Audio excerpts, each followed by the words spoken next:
certain people take over without letting them know. Not in our neighborhood.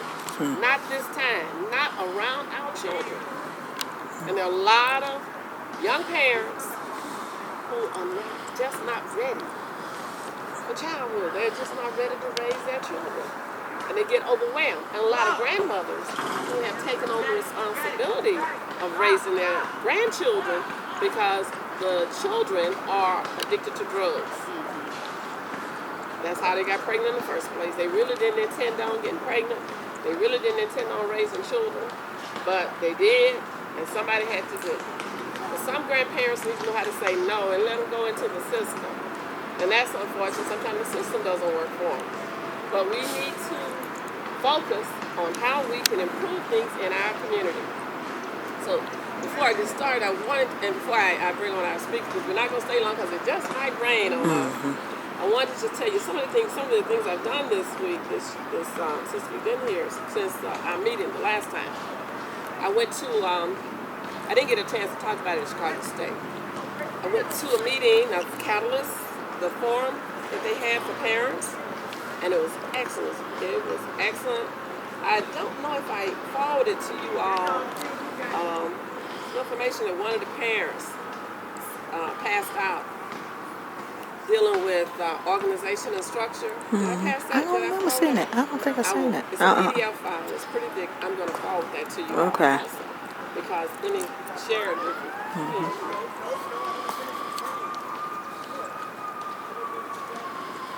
University of Chicago has a group right now. I forgot the name. I found out about it at one of the meetings I attended. Organization and time management. I would love to have had this when my son was a young child. I think all parents need it. So I'm going to forward it to you. And just print it and give it to young parents. Any young parents that you know, and forward it to them on their email. I think this would be very helpful to them. And there were quite a few other things that they talked about at that meeting that I feel was important for us to know about. But I won't go into it right now since we're sitting out in the open. But they had parents there, and I was there. And I was happy to be there because I finally got a chance to witness or hear someone make a presentation with CASEL. CASEL is a collaborative, whatever, for social emotional. Thank you, Karen. For social, they're like the think tank for social emotional learning, right? CASEL is the acronym. And they were there and they made a presentation. So I was appreciative of that. So I finally, and she did share her PowerPoint with us also. I could do that. But basically, her PowerPoint was what we had already been discussing. It's in their material on their website. So I don't think I really need to send that to you. I also met with Dr. Laura from Chicago State University, and one of her students, Mae Peterson. She was supposed to be here today. She was here. She came by the school last Saturday. She had the date and time next time. Now she's not here today. So I don't know. She could be around here somewhere, not able to find her.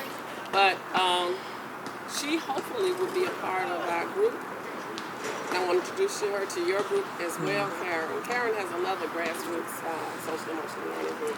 So that she wants to do research on social emotional learning. She's going to connect it to gun violence in particular. Wow.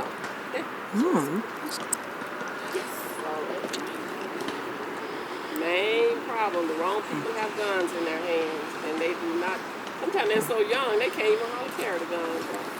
I heard that sometimes the guns are weighing them down. And she wants to do that, so we should be able to join us and really get some research. We can get some research coming out of this. That's one of the things I wanted done. Because when you document it and put it in writing, then to the powers that be, it says that it actually happens. When I wrote my article for the online magazine for Catalyst, I got a lot of feedback from that. People want to meet with me, and they're going to share my article with their students. I think the ladies from Tufts University, she said, I'm going to use this in my class. I said, this is interesting. So you never know. You never know. I think one of my jobs, as I see it, is to promote social emotional learning wherever I go and to whom I talk to. So it's always coming out of my mouth. whatever meeting I have or whatever, because I think that's my job particularly, and really all of our jobs, to promote it in the community the best way we know how. So we have to get our rhetoric together. I went to the council meeting the other night, and I noticed that the majority of violence, now we beat 422, 421 to the north of us.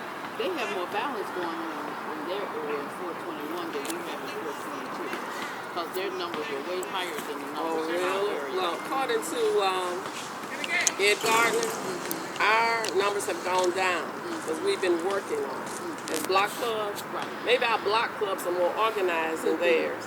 Because as block clubs, we have been working on the violence in our community. And not only that, we've been going to some of the meetings and we've been telling the police that yes, we will work with you. Because one policeman told me, I can't remember what meeting, he told me, he said, well, people in the community get upset when we come and arrest people. I said, well, we won't get upset. We want you to arrest people. Now, we don't want you to harass our young men. And that's the difference.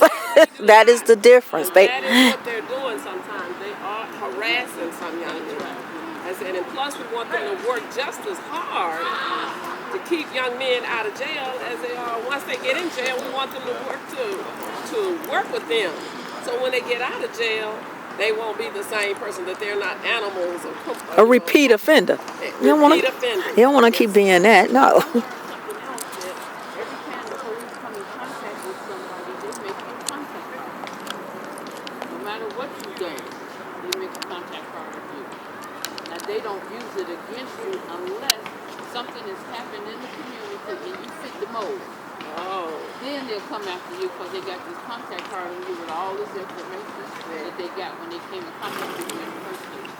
They had a meeting the other night. And I won't stop after this therapy about that. In our community, because they evidently had a sweep. Oh, yes. Yeah, they did. And they arrested 33 people. And they said when they do that, they also bring in a lot of services to the area. They pick up more garbage. They do such and such. So one of the things I wanted to ask them, how can we keep track of those contact cards? So, because we want to know what's going on. We do not want young men who may be stopped just at the bat of a hat to have a record and end up eventually going to jail and all this. So I want to see if young men in this community are being harassed like that. They're just been stopped because they're black. DWI, is that what it's called? Driving while black? Something like that. Even walking, yeah, you do. Yeah. I mean, I could bring Orlando here for that one. He can really tell you. I know my son was stopped once on 87th Street. He was coming home from Chicago State, so policemen stopped him. No reason. He wasn't speeding. And the policeman got on and he had his book bag in the bag. He said, where are you coming from? He said, I'm coming from Chicago State. He said, you don't have drugs in that book bag, do you? And he said, no, I don't. And he let him go. I guess he got the impression that he didn't look like he was high or something, but if he had looked like he was high, yeah, right. But a book that I have to read is called, that's on my agenda to read, is The New Jim Crow by Michelle Alexander. We all need to read that book. We all need to read that book, plus we all need to read Brainwashed by Tom Burrell. I mean, that book is so enlightening because he talks about the fact that without us even knowing, the media has brainwashed us into black inferiority complex and our children. And and when I read that and I started to realize why the apathy. You know, if there's indeed a black inferiority complex, then when you feel inferior, you don't feel like you have a voice. So when I started to read, you know, all the books that I've been reading, I've heard about the new Negro movement. Blacks, they had a voice, and they were saying it loud and clear, you know, and it was just a whole movement. And then we had the civil rights movement where blacks had their voices again. It's been like an ebb and curve and about having our voices and not having our voices. I don't know where we are now. It seems like that's why people won't vote. I think where we are now, to me, I mean, it's just my opinion. When it comes to our youth, I think they making a movement too. It's just not going in a positive way. That energy is being, we see what's happening around us. Seems like we have no say about it. So we just gonna do whatever we want to do. And we looking at the older people, the government, your policemen, your schools. They doing what they kind of want to do. Teachers sleeping with kids. The governor getting arrested. These kids seeing this. Don't think for a minute because they don't go to school or some of them may dropped out that they don't know what's going on. And I think they doing it. Their own movement. Every level there's bullying. It's like a movement. It just like, but that energy, the movement, the energy is there. It's just moving negative. At least how we see it. It is waking people up about guns. Yep. It is waking people up about schools. Even us out here now trying to do this. It's a movement going on. It just ain't the way we used to see it. Unfortunately, lives are really getting lost in these movements, though. You know what? Parents that lost children in that single hook murder in December, they're not going to let that movement down because they lost their children. So they said if they have to come out every 6 months and remind people that they need gun control laws, they're going to do so. And there you go. About that group of people, they got the money to do it, which is a good thing too. But we have got to figure out. We poor people in our community have spoken out in the past, and now we've got to do it again. It's also gotten national. Those killings in schools like that. Usually it's white folks. It's considered a different kind of tragedy because it's a concentrated several people at one time. Right. Whereas folks are not thinking about, don't hear about the fact that 27 folks got shot at Parker High School, last year, and our kids are dying every single day. Every single day. We have a new town every day. Every day, exactly. And that's what I hear our people say. Well, we have a new town all the time. True.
Everybody on the block was your mama and your daddy. You weren't allowed to do anything wrong behind that tree. Do whatever you wanted to do behind that tree. And unfortunately, a lot of people don't trust.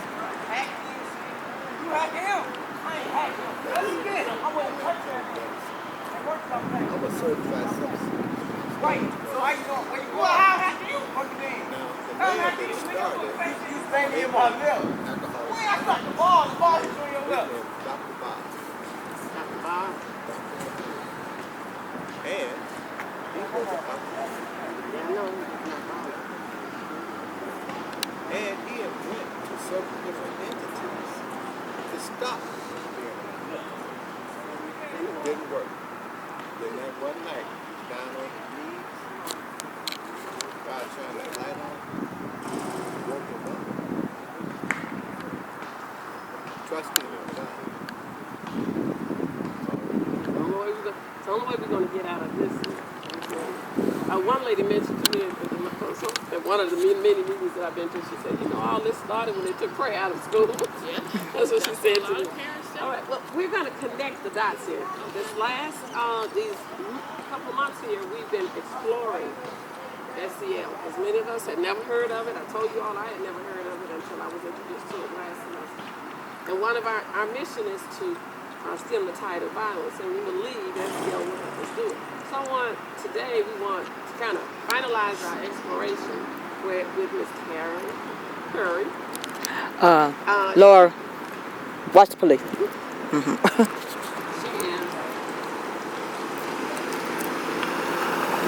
multiple learning project coordinator.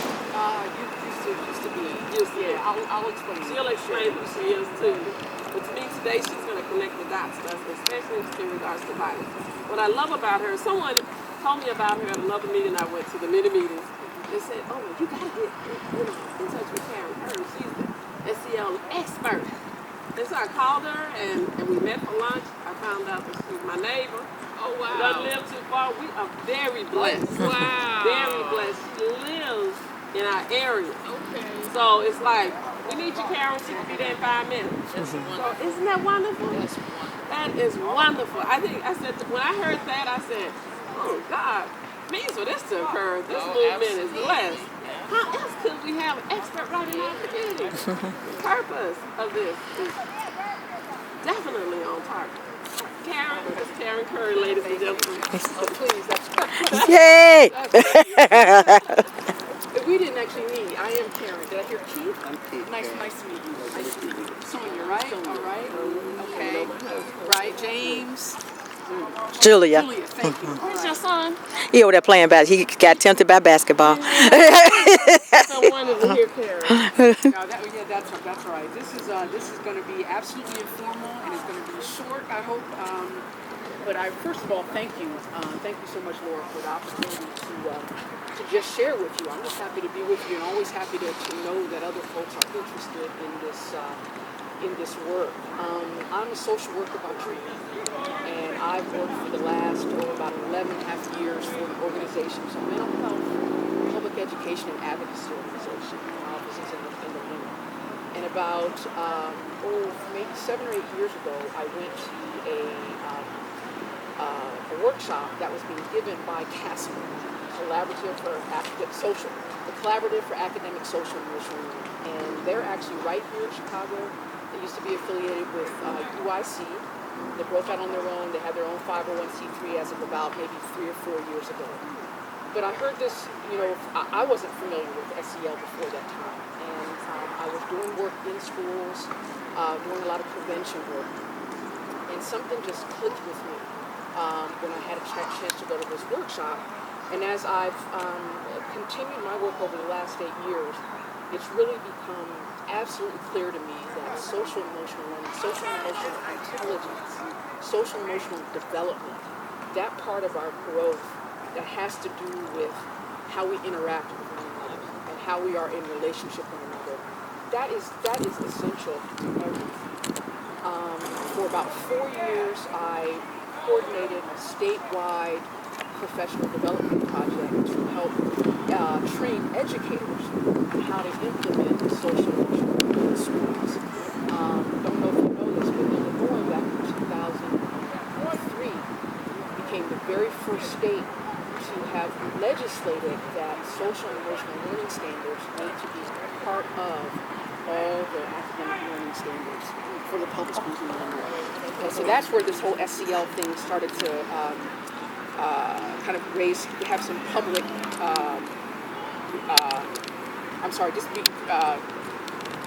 Public awareness. Thank you. Just lost my train of thought there. Yeah, that's it. Just public awareness, and folks started to hear more about it. It's been around forever, not necessarily with the words SEL, but the notion that we're, community.